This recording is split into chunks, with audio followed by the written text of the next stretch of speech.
Hi, I'm Laura Flanders, and this is The Laura Flanders Show, the TV and radio program that seeks to raise radical spirits by interviewing forward-thinking people from the worlds of arts, activism, and entrepreneurship.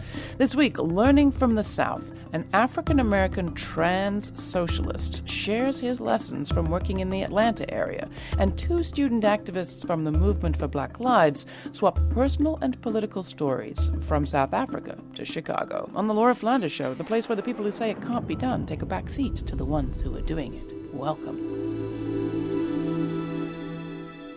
Well, so how do you like it? Lots of Americans awoke from the last election to get their first taste of non-representative government. Donald Trump lost the popular vote by almost 3 million votes, remember. The Electoral College unfairly privileges some states over others, we've been reminded. Worse, in government now are people who oppose government. And they're set on reversing regulations, rolling back the social functions of the state to the detriment of the poor and the benefit of the powerful, especially corporations. It's all propped up by brutality and a fervent populism. None of any of this comes as a surprise to people in the U.S. South. Southern progressives, LGBTQ people, and people of color in the South especially have been living this reality for decades. Our guest today has some insight into what Southern resilience and action can look like in the age of Trump and what the rest of us have to learn from the South. Cazembe Jackson works with Black Lives Matter Atlanta and as the national organizer for the Freedom Road Socialist Organization, which for more than 30 years has been working across movements to end systemic oppression. Cazembe, welcome to the program. Glad to have you. Thank you. So is that fair to say that you in the South woke up and sort of same old, same old?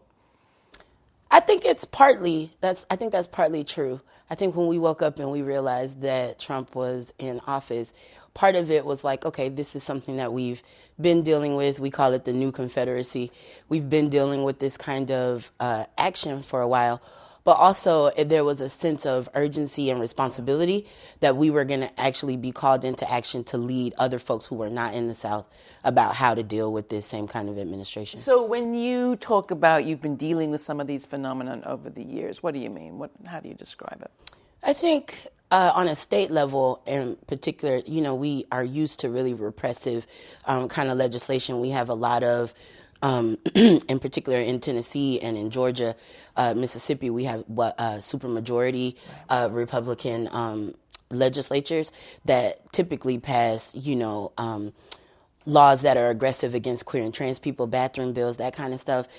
In Tennessee, there were bills of things where they didn't even want students to be able to say the word gay in school, but also against living wages, and most states are right to work states, so we can't really form unions and stuff. Medicaid expansion. Exactly.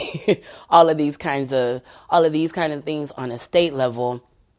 And so we knew it would be a little different going to a federal kind of level, but I don't know that any of us were actually prepared for the extent that of things that's happening right now. So how much patience do you have with Northerners going, oh my gosh, panic? I think there is a level of patience, because at the end of the day, in order for us to actually be successful in the resistance, we have got to kind of be open to folks who have different levels of experience with this kind of repression. And so I think I'm learning to be more patient. Well, that's very kind of you. I think about it as a media problem in the sense that our media has so refused to cover the South that during the period of the Obama administration, the 2008 election, you would have thought everything in the whole country had gone Democratic. Right. Not so. Yeah, definitely not. Yeah, and so I agree with that. So being Southern kind of gives you an edge? Being a Southern progressive kind of gives you an edge? Being a queer, trans, LGBT activist of color gives you an edge looking into all of this. How so? And tell us a little bit about your life. I would be remiss to not add into that kind of description also like a missionary Baptist. And so kind of adding all of those things in, it's like I come out of a tradition of storytelling, testifying, kind of singing, and really building genuine relationships with people. And I think that is the thing that has really informed the way I organize, but also the way that we organize in the South. Even when we go back to thinking in the civil rights movement. Like one of the reasons that the bus boycotts were able to be so successful is because people had built genuine relationships with one another, so they knew who needed a ride. Now, go a little deeper into that. Is that simply a strategic choice, a tactical choice, or is that really because your lives depend upon it? I think it's both. I think it is a strategic choice in that how can I expect for you to resist, especially as the repression gets more intense? How can I trust that you will actually fight for our interest if I don't actually know you? So strategically it makes sense. But then I think also it's a very Southern, it's a very Black, it's a very Baptist thing to do, to share meals, to help raise our kids together, to help really get to know each other and spend time outside of our organizing work also, so that we just really have these genuine relationships. I know also in the trans and LGBT movement, the whole idea of coming out, that connecting with people, knowing people is how we do our politics, or how we emerge as full people.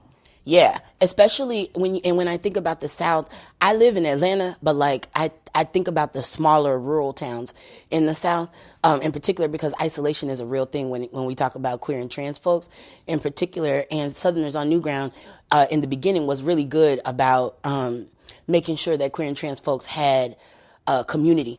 Tell us a little bit about how your gender identity has changed over time and how it relates, or does it relate, to your socialist identity? How does one inform the other? Yeah, I definitely think that they're all related. And I think the part that is the most related is why it took so long for me to actually be brave enough to explore my gender.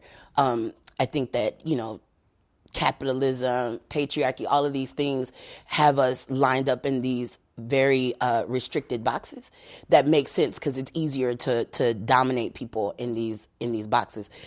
For me, I'm from Texas, and I lived most of my life as this tomboy wearing Doc Martens with dresses, and driving my parents crazy, because they wanted me to pick a lane, which was, get a perm, straighten your hair, wear nice dresses, and a face full of makeup. And for sometimes I did. And so I've always kind of been at this intersection of boy and girl, man and woman. And a lot of the times I call myself mixed gender. But it makes sense for people who don't have a deep understanding of gender identity for me to continue to identify as a trans man, because they get it and they understand why my pronouns need to be he when I say trans man. But I think the identity for me, when I first started for a long time, I identified as a butch lesbian, or what we say in the Black community as a stud. Until, 2010 or so is when I started really thinking, maybe there's something else to this, because I'm not butch. Obviously, at the end of the day, I'm not. But for a minute, I thought, well, in order for me to be a man and for people to respect me as a man and to use my he pronouns, I need to denounce everything feminine about me. And I need to move as far away from women. And anytime that anyone says she or her, when they refer to me, I need to be extremely angry and make them stop. And actually, I feel most free in this body that I'm in right now, understanding that there are some feminine parts to me, and I celebrate them. I think the future will be more fluid, you hope? I think it's already more fluid. There are so many people who I know who won't pick one side or the other, the non-binary folks, or gender non-conforming or whatever. I know so many people who are like, don't call me a woman, don't call me a man, call me a femme, call me masculine, call me this or that. So I see it changing already. Yeah, I mean, I would really love to meet the people who love the binary. Right. Throughout their entire lifetimes. Exactly. It changes. That's Cazembe Jackson, national organizer for the Freedom Road Socialist Organization. You can find out more about Freedom Road and video of Cazembe at lauraflanders.com. We're talking about the U.S. South. It is typically erased from activist conversations on the left, despite having decades of experience of organizers working there under conservative regimes and winning. What's to be learned? A lot. This is the Laura Flanders Show. More to come. I'm a black man in a white world. I've been low and I've been high. I've been so all my life. I got nothing new to play, and I got nothing left to say.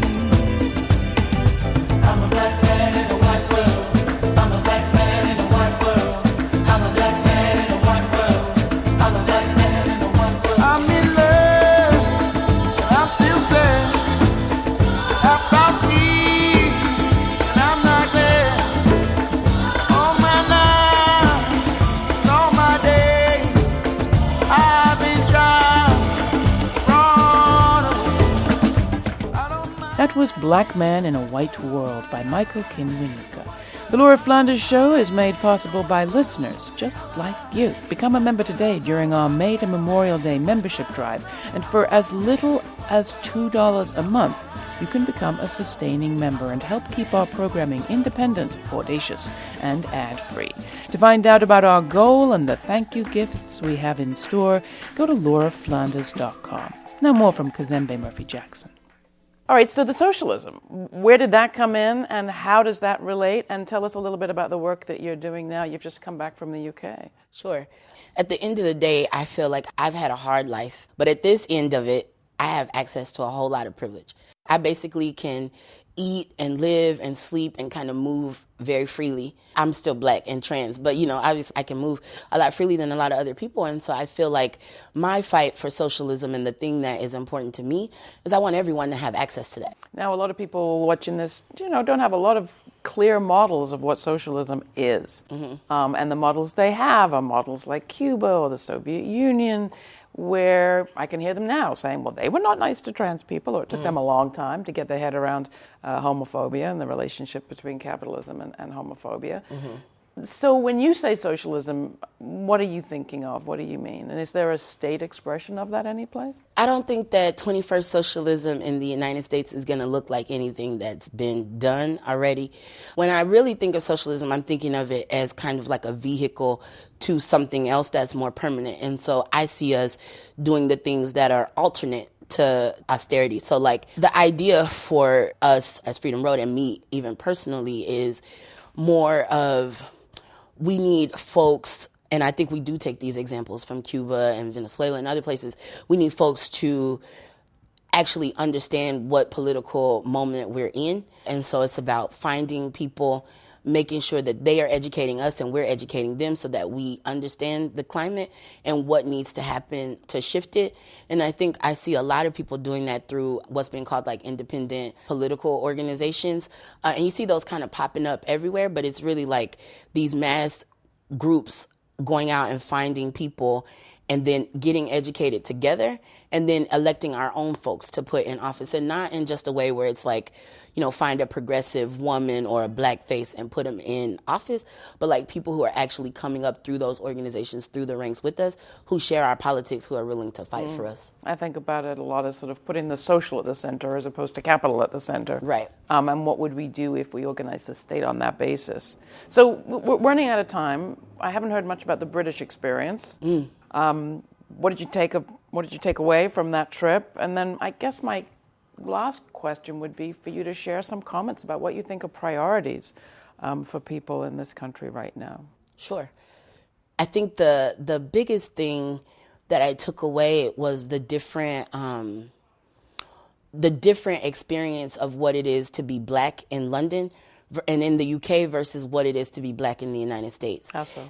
Black people in the UK, for one, I never really heard anyone say, like, I'm Black. I heard people say I'm Somali or I'm Jamaican or, I'm whatever the name of their country or their parents' country was, and kind of wearing it as like this badge of honor and really being connected to their culture in a way that I feel like Black Americans are connected, but we don't talk about it in the same way. Mm-hmm. In particular, me, I know a lot of my time I was spending before London talking about the Black American experience based on the amount of oppression that I receive. And I think being in London, but also traveling to and from with the U.S. passport really helped me understand how much privilege having that U.S. passport gives me, and really being able to move freely while I watch so many other people get held up from being able to move. And so it really made me feel like my responsibility and the responsibility of other folks who are here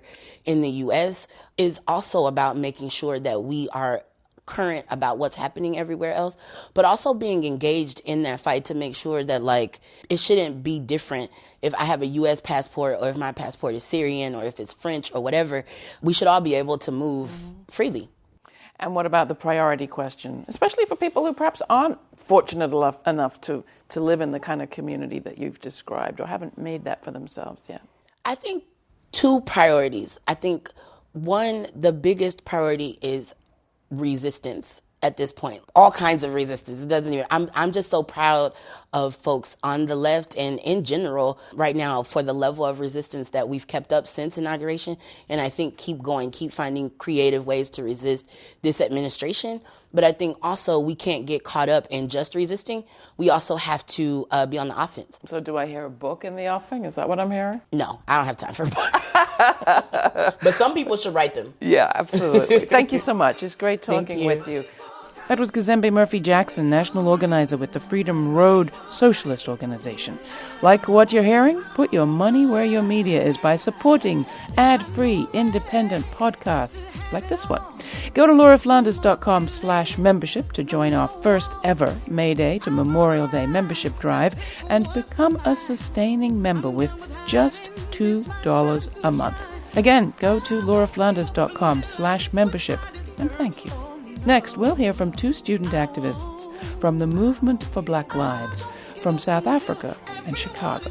After this, from Company Freak, featuring Dawn Tallman, performing Equal Rights. Equal rights for equal types. I want the power, you're no better than me. Equal rights for equal types. I want the power, won't you share it with me? Come on, treat me right, give me a little respect. I pay my dues, it's what I expect. Dignity is the name of my game. Won't live in silence, I won't live in shame. I won't give up until I get what I deserve. Oh no, I won't give up until everyone is free. All I want, all I need. Debates over priority setting and where issues of race, gender, class, and identity fit don't stop at the borders of the United States. Not long ago, I was invited to participate in a meeting in South Africa convened by the Transnational Institute and the Alternative Information and Development Center based in Cape Town. There I had a chance to get two student activists from the global movement for Black Lives to sit down for a conversation. The more Masera Maru and Johnae Strong talked, the more they found they had in common. Fights over rising university fees, for one thing. Maru was one of the leaders of the Fees Must Fall, Rhodes Must Fall campaigns at the University of Cape Town. It was against fee hikes and a statue celebrating Cecil Rhodes, Prime Minister of the colonial apartheid state. Strong works with BYP 100, the Black Youth Project in Chicago. If we want to go fundamentally, we're up against just the ability for Black people, for marginalized, oppressed people to self-determine. Basically, the right to be. That's what I think Black people are fighting or being suppressed. Like, you know, the suppressions about and what they're fighting for is the right to be. It's a very deep-rooted fight and a deep-rooted oppression. I was involved in student activist spaces for the longest time, but mostly I think the height of my activism was during the Rhodes Must Fall movement. Black students rallied around the cause for decolonization at the university. And this is after a Black student at the university threw poo on the Cecil John Rhodes statue, very big statue that sat on the university property for over 50 years. And so students started to have, I think that particular moment was important because many of us connected with it in a particular way, you know, and it inspired a conversation. And so days later, some of us decided to just start organizing around the idea of decolonizing and firstly removing the statue, because I think it was a representation of everything that was wrong in the university, you know. We were also calling into question the idea of this rainbow nation where everything and everyone seems to be living in peace, but so many people's lives had not changed. I think what Rhodes Must Fall was doing was calling that into question, that like also that Black students on campus and part of the university were in a permanent state of an existential crisis of existing within the space and then getting out and then going back to poverty. And this double life we all had to live, and also a double life that required us to integrate in a particular way to assimilate, because you will not exist without assimilation. As I hear the story that Masera is telling, I just find so much similarity in America. Systems are able to compromise or come to a line to a point where we may think that things are different, but the real lived actual day-to-day for people is still the same. I started my activism when I was in college. I was a part of a university community where I knew that I was there because I was able to get into this university because they were affording certain people to be there on scholarship. And so I was like, okay, this is an opportunity for me to go to school, to get a good job, to get money, and to move my family up. And so there's this kind of ethos of folks who are in working class position that to be socially mobile is how you go into this strata of success, and then you bring it to your family, and then that's how we're going to incrementally all kind of get on the same page. By the time I got to almost my last year in university was the killing of Trayvon Martin and then the acquittal of George Zimmerman. And I think myself, I was situated in this really interesting point in history where a lot of young black millennials were understanding that there is no protection for us. We're going to have to self-determine. We're going to have to figure out how to do this. And then we became a part of this longer legacy of black self-determination. And so it's been since that time that we've been trying to not only critique the state, but also learn how to provide alternatives. So I organized with Black Youth Project 100, which is under the larger Black Lives Matter movement. We're understanding that in terms of breaking down these social hierarchies, we have to be able to express those values in the way that we interact. So for the organization that I'm in, we have a very large emphasis on Black queer leadership, queer leadership, gender nonconforming, trans leadership. And that when we talk about an issue, we're not just talking about it in terms of one particular group. One thing that BLM did across the nation is we did Say Her Name campaign. So there's this idea that whenever a Black man is murdered, that we go into the streets, we do the hashtag, and we need to stop the brutalization of Black men. But then also we have to understand the sexual violence, the sexual assault, and the brutalizing of Black women, femme, gender nonconforming, and trans folks as well. Liberation movements were kind of a single issue movements, and I think there's now a clear refusal from our side in saying you will not write out people from history. And the root of it is that this is not new in the sense of the actual day-to-day of the movement. Movements have always been heralded by Black oppressed, otherwise oppressed feminine bodies, but they have not been able to, as Masera said, be included in the history. This project of self-determination is important because it gives us an opportunity to break those things down, recognize our part in perpetuating our own oppression, and doing better. Is breaking that Eurocentric mold that we've been formed in. I mean, I do it. I know other of us do it. We all kind of go into that mold because this is how we've been socialized.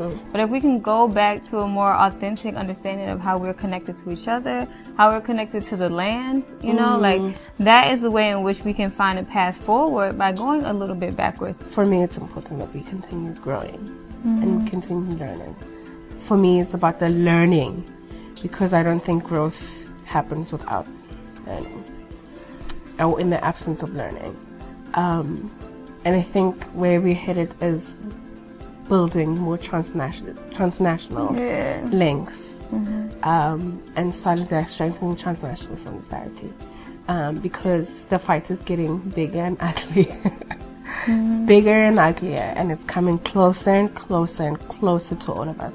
And I think it would be silly for us to wait until it got to our doorsteps. I completely agree with Masera, and I'm grateful to be able to have these international, transnational conversations to see what's similar and also see what's particular to our context and how we can build from that. I mean, I think the piece that I'm resonating with at this point in being in this work is how deeply personal revolution is. If it's not in your heart, if it's not in your home, then it's not going to go into these external things. And I think sometimes because it's so deafening, the outside external force of the state or the systems or the government, that we get focused there. But I think I'm learning more and more that if I can't look in the mirror and see the blemishes on my face and be able to work with those and understand how I can change those things, then I'm not going to be able to have impact outside. So I think our movement is needing a lot of healing, a lot of truth, a lot of discomfort, so that we can grow, growing pains, so that we can actually get to a revolutionary point. That was Johnae Strong of BYP 100, the Black Youth Project in Chicago, and Masera Maru of the Fees Must Fall, Rhodes Must Fall campaigns at the University of Cape Town, speaking in Stellenbosch, South Africa. Want to see footage of that conversation, which took place in a truly stunning part of the world? Check out our website. I was there courtesy of a meeting convened by the Transnational Institute and the Alternative Information and Development Center, which is based in Cape Town. Earlier in the program, I spoke with Cazembe Jackson, national organizer for the Freedom Road Socialist Organization. You can find video of all these conversations and all our archives, audio and video, at lauraflanders.com. And just this May, join our May Day to Memorial Day membership drive. Haven't reviewed this program yet? Please do on iTunes or wherever it is you get your podcasts. It really does help us spread the word. That's it from me. The Laura Flanders Show is made possible by all the staff and the Novo Foundation, as well as listeners just like you. Stay kind, stay curious. Till the next time, I'm Laura.